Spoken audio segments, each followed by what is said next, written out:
बिस्मिल्लाहिर्रहमानिर्रहीम। अस्सलाम वालेकुम नाज़रीन, आप यूट्यूब चैनल देख रहे हैं। मैं इमरान खान हूँ। नाज़रीन, अब तक की जो अहम खबरें हैं, गिलगित बल्तिस्तान में पोलिंग का वक्त ख़त्म हो गया। जब मैं ये वीडियो रिकॉर्ड कर रहा हूँ तो आहिस्ता आहिस्ता नताइज आ रहे हैं।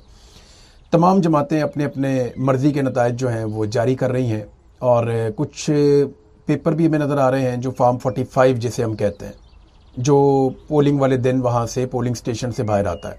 ये वो पहला फॉर्म होता है जिसके ऊपर लिखा हुआ होता है कि किस उम्मीदवार को कितने वोट मिले हैं और इस पर तमाम लोगों के दस्तखत भी मौजूद होते हैं और यही असल रिज़ल्ट होता है। उसके बाद आप जो उनसे मर्ज़ी फॉर्म जारी करें।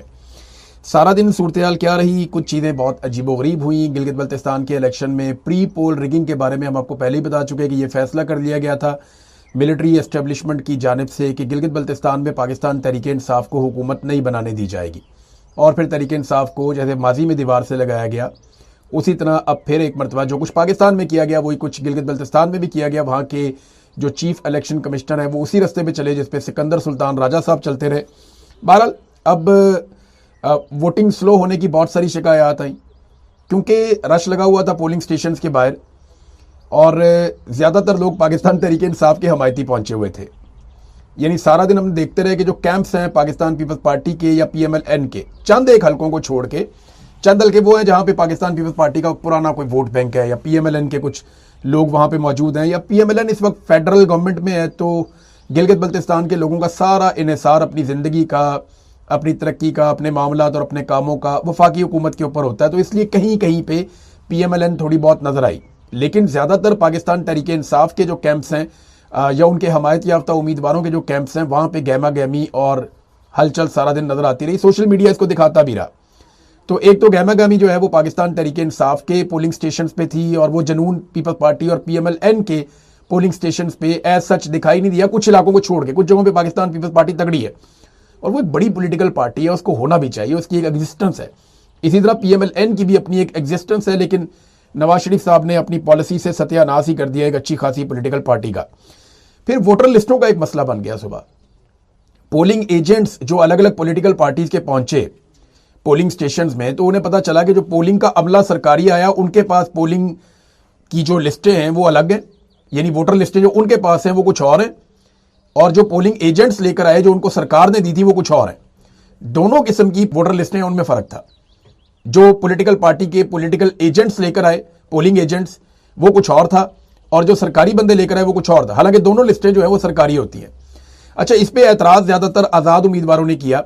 PMLN और पीपल्स पार्टी के उम्मीदवारों ने इस पे ज्यादा एतराज नहीं किया, या उनके एजेंट्स ने इस पे ज्यादा एतराज नहीं किया मकामी सहाफियों के मुताबिक। और उसकी रीजन ये वो बताते हैं कि क्योंकि इन्हें आइडिया है कि हुकूमत इनको बनाकर दे दी जाएगी, तो ये किसी बात में भी रिएक्शन नहीं दे रहे और सुकून से ये चाहते हैं कि इलेक्शन हो जाए। जबकि अपोजिशन जो है या PTI के लोग वो रोला डालते हैं, शोर मचाते हैं कि जनाब हमारे साथ ज्यादती हो रही है।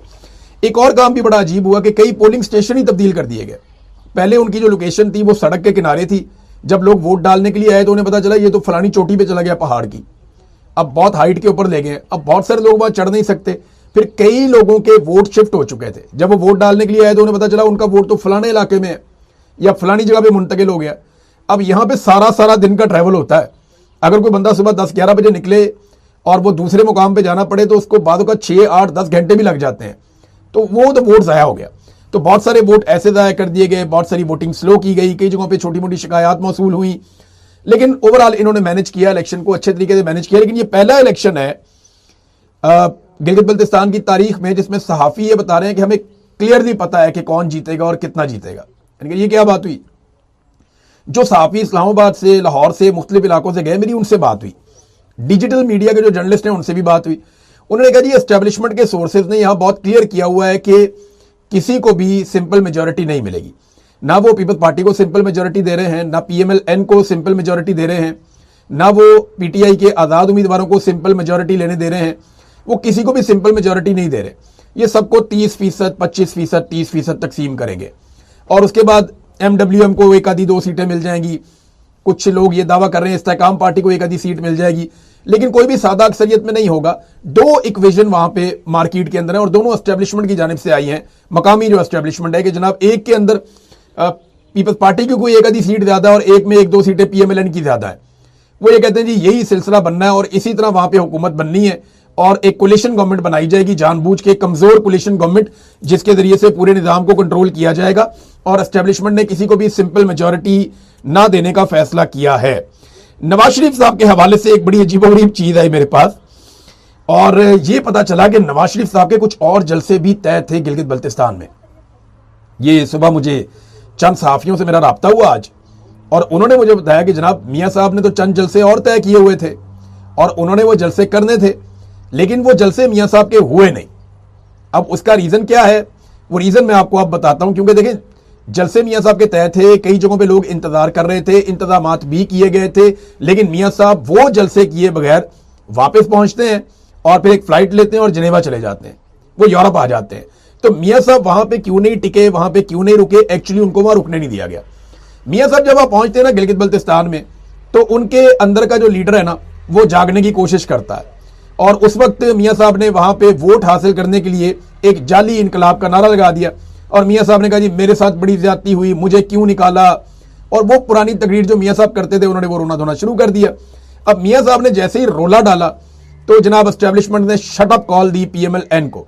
मियां साहब के रिश्तेदारों को फोन गए और उन्हें यह कहा गया कि यार ये हर वक्त रोता क्यों रहता है, क्या मसला है, अभी हुकूमत बनाकर दे दी, पंजाब में भी आपकी टके की औकात नहीं थी, आपको पंजाब में हुकूमत बना के दी, अभी आपको हुकूमत बनाकर दी, वफाक के अंदर आपकी टके की औकात नहीं थी, 17-18 सीटों के ऊपर आप जीते हुए हैं, आपको सिंपल मेजोरिटी लेकर दे दी, हर चीज आपके हाथ में दे दी। नवाज शरीफ के कहने पर इसहाक डार को डिप्टी वजीर आजम बना दिया, नवाज शरीफ के कहने के ऊपर उसको वजीर खारजा बना दिया, ख्वाजा आसिफ को वजीर दिफा बना दिया, वजारत नवाज शरीफ के कहने के ऊपर कई लोगों को हमने ओब्लाइज किया, इसकी बेटी को इलेक्शन हारने के बावजूद ये अपनी सीट भी हार गई थी, इसको वजीर आला पंजाब बना दिया, और हम इस बंदे को क्या दें कि ये राजी हो जाए, ये हर वक्त रोता क्यों रहता है। बहरहाल यार तुम्हें जो सीटें हमने देनी है वो हम तुम्हें दे देंगे, हमें पता है तुम्हारे साथ क्या करना है, तुम इलेक्शन नहीं हार रहे, तुम मियां साहब को वहां से निकालो। तो जनाब जो प्रोटेस्ट हुआ, फिर मियां साहब को वहां से मजबूरन निकालना पड़ा, और मियां साहब को कहा गया मियां साहब आपकी जरूरत नहीं है, हम आपके बगैर ही इलेक्शन जीत जाएंगे, यहाँ पे हुकूमत बना लेंगे, लिहाजा आप जनाब वापस आ जाए। तो मियां साहब जनाब वापस नहीं आए सिर्फ, बल्कि मियां साहब फिर पहुंच गए यूरोप, और वहां पे अभी कुछ और लोग भी मैंने आपसे कहा कि जाएंगे, मियां साहब से मुलाकातें करेंगे, मियां साहब के कोई काम काज है जो मियां साहब ने वहां पे निपटाने हैं। तो सारा दिन नाजरीन वहां पे जो गहमा गहमी थी मैंने आपको रिपोर्ट की, आपके सामने मैंने सारी सूरत हाल रखी। अब आ जाए जरा कश्मीर की तरफ, लेकिन उससे पहले 1391 पोलिंग स्टेशन थे, और इनमें जो है वो 900 के करीब जो पोलिंग स्टेशन है उनको हसास करार दिया गया था। ये वहां हुआ गिलगित बल्तिस्तान में, और अभी अलग अलग तरह के लोग अपने पेपर भेज रहे हैं। MWM एक जगह पे आगे चल रही है, PTI का आजाद उम्मीदवार एक जगह पे आगे चल रहा है, एक जगह पे पीपल्स पार्टी का एक उम्मीदवार आगे चल रहा है, लेकिन अभी तक मुझे कोई भी ऐसा डॉक्यूमेंट नहीं मिला या कोई भी ऐसी चीज नहीं मिली जिसमें PMLN का कोई बंदा आगे चल रहा हो। तो PMLN की तो मंजी ठुकी हुई है, लेकिन देखते हैं कि एस्टेब्लिशमेंट PMLN को कितनी सीटें दिलवाती है। अब नाज़रीन आ जाए कश्मीर की तरफ, वहां पे जो है कलअदम करार दिया गया अवामी एक्शन कमेटी को, और ज्वाइंट अवामी एक्शन कमेटी को कलअदम करार देने के बाद उनका दफातर जो है, उनके जो मेन दफातर हैं वो सील कर दिए गए। उनके रहनुमाओं की गिरफ्तारी के लिए लगातार छापे मारे जा रहे हैं, कोशिश की जा रही है कि उन्हें गिरफ्तार किया जाए, लेकिन आज़ाद कश्मीर की आवाम जो है वो ढाल बनी हुई है। कुछ जगहों पे कुछ रहनुमाओं को गिरफ्तार करने के बाद करीब पहुंच गई रेंजर्स और पुलिस, लेकिन मकामी लोगों ने मुजामत करके गिरफ्तारी से रोक दिया। फिर जो फंडिंग होती है ज्वाइंट अवामी एक्शन कमेटी को, उसको रोकने की पूरी कोशिश की जा रही है कि बाहर से जो फंडिंग आती है, जो ओवरसीज़ कश्मीरी बहुत बड़ी तादाद में कश्मीर से बाहर दुनिया भर के मुल्कों में रहते हैं, ख़ासतौर पर बरतानिया में, ये फंडिंग को कैसे रोका जाए इसके लिए बड़े सख्त इकदाम किए जा रहे हैं। लीडरशिप की गिरफ्तारी की कोशिश की जा रही है। कश्मीर में हालात काफ़ी कशीदा है। अभी थोड़ी देर पहले एक इतला आई रावला कोर्ट से, अभी इसकी तस्दीक हो जाएगी कि वहाँ पे फायरिंग का एक वाक़या हुआ है, 4 नौजवान, अब तक की इतला के मुताबिक ये क्लेम किया जा रहा है मकामी सोर्सेज की जानिब से। मुझे नहीं पता कि इस खबर में कितनी सदाकत है, क्योंकि जब इस तरह के हालात होते हैं, इंटरनेट बंद होता है, तो बाद का जाली खबरें भी फैलाई जाती हैं, लेकिन दावा यह किया गया कि 4 नौजवान शहीद हो गए हैं। मजीद तो ये एक बड़ा अफसोसनाक वाक़या है। देखिए सुप्रीम कोर्ट ने वहां पे एक फैसला भी दिया, जो सदारती रेफरेंस एक भेजा गया था सुप्रीम कोर्ट को, उन्होंने जो फैसला दिया वो एग्जैक्टली वही बातें की हैं जो कमेटी ने अपने मुआहदे के अंदर पहले ही हुकूमत के साथ कर ली थी। यानी सुप्रीम कोर्ट क्या कहती है, एक तो मुझे ऐसा लगा जैसे ये लिखा लिखाया फैसला है, और सुप्रीम कोर्ट ने वो कुछ कहा जो इस वक्त एस्टेब्लिशमेंट चाहती है कि सुप्रीम कोर्ट ये बातें करे। दूसरा, हर आदमी वहां पे आजाद कश्मीर में एक ब्रिगेडियर फाइक का नाम ले रहा है। ब्रिगेडियर फाइक पहले कर्नल के तौर पे लाहौर में भी मौजूद था, और इस ऑफिसर ने पॉलिटिकल इंजीनियरिंग में बहुत बड़ा किरदार अदा किया। 9 मई के बाद इसने पाकिस्तान तहरीक इंसाफ के लोगों पे बहुत जुल्म किया था, और जब से ये आदमी कश्मीर में गया है तब से लेकर अब तक लोग लगातार शिकायत कर रहे हैं कि पॉलिटिकल इंजीनियरिंग में ब्रिगेडियर फाइक का बहुत बड़ा किरदार है। ये वहां के लोग बार बार कह रहे हैं और नाम लेकर कह रहे हैं, बाकायदा कई लोग नाम लेते हैं कई नहीं लेते, लेकिन वो एग्जैक्टली इसी ब्रिगेडियर की तरफ इशारा करते हैं। अब नाजरीन, सुप्रीम कोर्ट ऑफ पाकिस्तान ने जो ऑर्डर दिया ना, उसमें कुछ चीजें मुझे लिखी लिखाई इसलिए महसूस हुई कि उन्होंने तहरीके लब्बैक का जो धरना हुआ था फैजाबाद वाला, उसकी मिसाल भी बीच में पेश की और उन्होंने कहा ये मुहज़्ज़िब मुल्कों में ऐसा नहीं होता और मुहज़्ज़िब माशरे में किसी फर्द या गिरोह को इजाज़त नहीं दी जा सकती। देखिए, मुहज़्ज़िब माशरे में जो मुजाहिरीन पुरअमन एहतजाज कर रहे हों उनके ऊपर सीधी गोलियां भी नहीं चलाई जाती, उसके ऊपर तो कोई बात नहीं की अदालत ने। मुहज़्ज़िब माशरे में लोगों को पुरअमन एहतजाज करने की इजाज़त होती है, जलूस करने की, धरना देने की, एहतजाज करने की लोगों को मुहज़्ज़िब माशरों में इजाज़त होती है। वहां पे ये नहीं होता कि ऐसे आप गोलियां चलाएं और बंदे ही मार दें जान से। कितने बंदे अब तक मारे गए हैं कश्मीर में एहतजाज जब से शुरू हुआ तब से लेकर, इसके बारे में तो चीफ जस्टिस ने कोई बात नहीं की, लेकिन उन्होंने मिसाल दी पाकिस्तान के अंदर जो इंसिडेंट हुआ फैजाबाद धरना, वो भी पाकिस्तान की एस्टेब्लिशमेंट ने ही किया था, उन्हीं का कारनामा था और यही बताना चाहते थे खादम हुसैन रिजवी साहब। फिर उनका इंतकाल हो गया ये बताने से पहले। तो नाजरीन, सुप्रीम कोर्ट ने जो बात की ना कि ये तो सारा काम आईनी तरमीम के साथ होगा और ये आइन में ही तरमीम करनी पड़ेगी, आप वैसे तो इसको कर नहीं सकते, तो ये बात तो पहले ही तय हो गई थी। ये जब पिछले साल मुआहदा हुआ था अवामी जॉइंट एक्शन कमेटी का और हुकूमत का, तो उस मुआहदे में ये तय हो गया था कि एक आईनी माहिरीन की एक कमेटी बनाई जाएगी जो इस मामले का हल निकालेगी। तो सुप्रीम कोर्ट ने भी लगभग वही बात की है, तो फिर सुप्रीम कोर्ट जाने की जरूरत क्या थी। ये एक्चुअली जो इस वक्त जॉइंट अवामी एक्शन कमेटी है उसको मुतनाज़ बनाने, उसको दीवार के साथ लगाने, उसको दहशतगर्द बनाने और उसके खिलाफ कार्रवाई का जवाब बनाने की एक कोशिश की गई है। एक जो एस्टीमेट भिजवाया गया है आज़ाद कश्मीर से एस्टेब्लिशमेंट के बंदों ने जो भिजवाया वो ये है कि हम इन्हें कंट्रोल कर लेंगे ताकत के जोर पे, हम बंदूक से इस सारी सूरत हाल को कंट्रोल कर सकते हैं। देखिए, इसी तरह के तजर्बों ने और ऐसी रिपोर्टों ने बांग्लादेश तोड़ दिया था, मुल्क दो टुकड़े हो गया था। ऐसी रिपोर्टों के ऊपर इंडिया में भी कार्रवाई होती है। यानी अभी जो नौजवान एक शहीद हुआ शाजेब हबीब, उनके बारे में बताया गया, खबर यह भी आई है कि उनके नमाज जनाजा के रास्ते में भी रोड़े अटकाए जा रहे हैं, क्योंकि देखें अगर शाजेब हबीब का नमाज जनाजा होगा तो फिर वहां पे तो पूरा का पूरा आज़ाद कश्मीर उमड़ आएगा और वो तहरीक का एक बहुत बड़ा आगाज बन जाएगा। अब नमाज जनाजा पढ़ने से तो मकबूजा कश्मीर में रोका जाता है। मकबूजा कश्मीर में जब कोई नौजवान या कोई मुजाहिद शहीद हो जाता है या कोई शख्स अपनी आज़ादी के लिए या अपने हकूक के लिए खड़ा हो और वहां पे सिक्योरिटी फोर्सेज की फायरिंग से शहीद हो जाए तो फिर उसका नमाज जनाजा नहीं पढ़ने दिया जाता। वहां कोशिश की जाती है कि नमाज जनाजा पढ़ा ही ना जाए। एक मरतबा जो वानी है बुरहान वानी, उसका नमाज जनाजा पढ़ने की जब लोगों ने ठान ली और लोग निकले तो इतनी बड़ी तादाद में निकले कि वो कश्मीर की तारीख का सबसे बड़ा नमाज जनाजा था।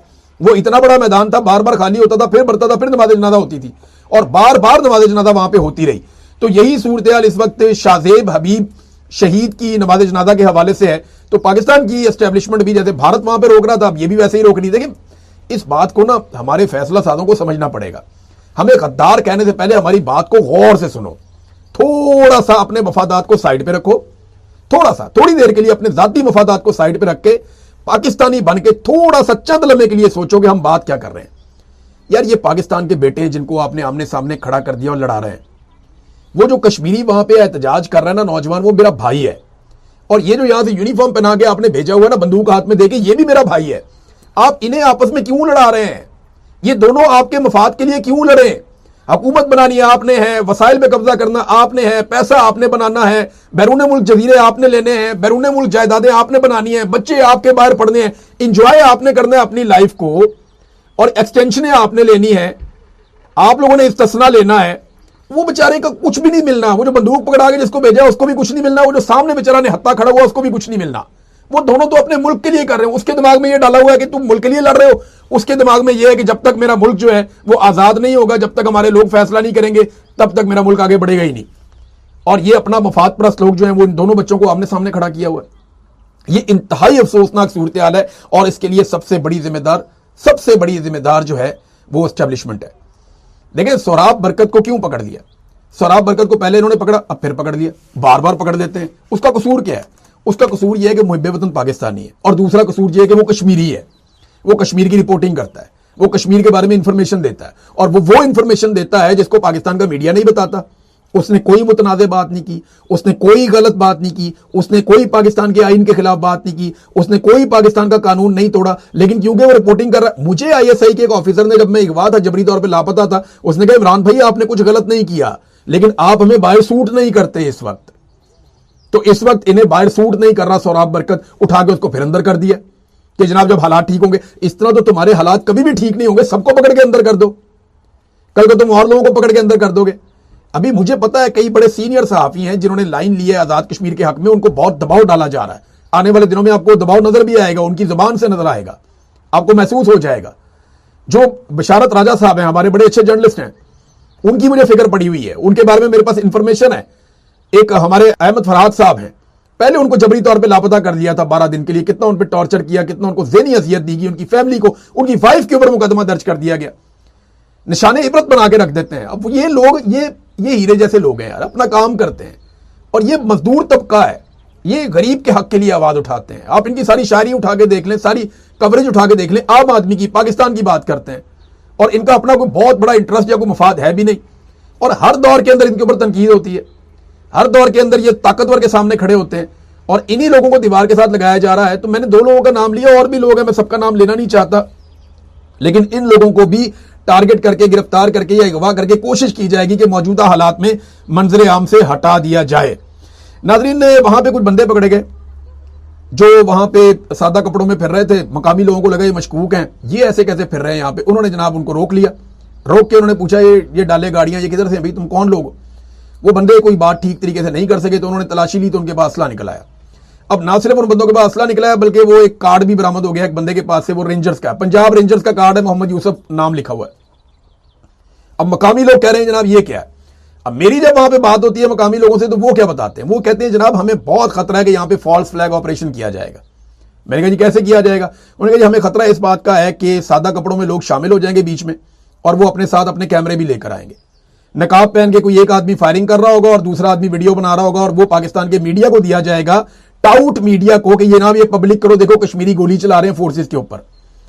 तो इस तरीके से कोई फॉल्स फ्लैग ऑपरेशन करके कश्मीर में बहुत बड़े ऑपरेशन का जवाब बनाया जा सकता है। अब ये बंदे पकड़े गए, इसकी तहकीकात होनी चाहिए, पता करना चाहिए, लेकिन तहकीकात करेगा कौन, करेगा कौन। और जिन्होंने पाकिस्तान को सीधे रास्ते पे चलाना है, या जो इदारे या कानून नाफिज करने वाले, वो सारे यरगमाल बने हुए हैं।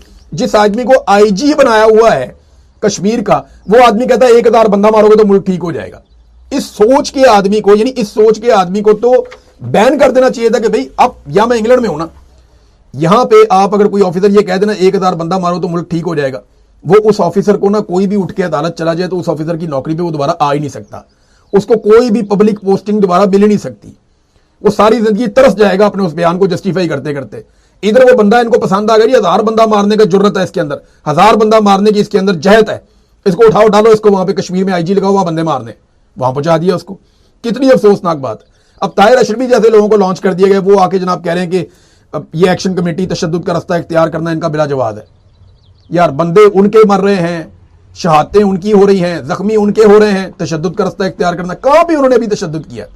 अभी तो उन्होंने सिर्फ एहतजाज का अनाउंसमेंट किया, अभी आपको और बहुत सारे लोग भी नजर आएंगे। फायरिंग के इक्का दुक्का वाकयात भी हो रहे हैं जो बहुत अफसोसनाक है। नाज़रीन, एक और खबर है, ये भी जरा खबर आप लेने, पाकिस्तान में वर्ल्ड रिकॉर्ड बन रहे हैं एक के बाद एक। एक सूबाई वजीर है और सीनियर सूबाई वजीर है खैबर पख्तूनख्वा का, मीना खान अफरीदी। जर्मनी में एक यूनिवर्सिटी में इन्होंने जाना था, वहां पे एक तालीमी और कोई एक तहकीकी कोई एक प्रोग्राम था, उसके अंदर इन्होंने शिरकत करनी थी, इनका दौरा था, तो इनको एयरपोर्ट पे अदालती ऑर्डर के बावजूद रोक दिया गया। यार मुझे एहराम में इन्होंने रोक दिया था, मैं हज करने जा रहा था, तो एक वजीर को इन्होंने सिर्फ एक तालीमी टूर पे रोक दिया। इससे पहले सोराब बरकत को भी रोका था, वो भी अदालती ऑर्डर लेकर जा रहा था, मैं भी अदालती ऑर्डर लेकर जा रहा था। मीना खान अफरीदी को पेशावर एयरपोर्ट पे रोक दिया, वो भी अदालती ऑर्डर लेकर जा रहा था।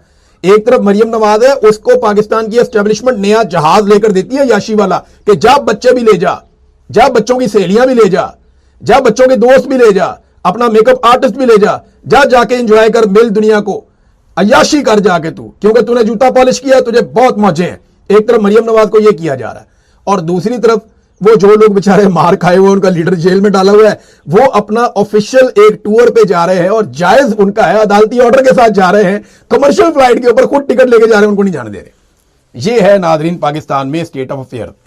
सूरत हाल इस वक्त रियासत इस तरीके से चलाई जा रही है, तो इंतहाई अफसोसनाक सूरत हाल है। आपको रिपोर्ट करते हैं कुछ और चीज़ें अगले वीलॉग में। अब तक के लिए इतने, अपना ख्याल रखिएगा, अपने इस चैनल का भी। अल्लाह हाफिज़।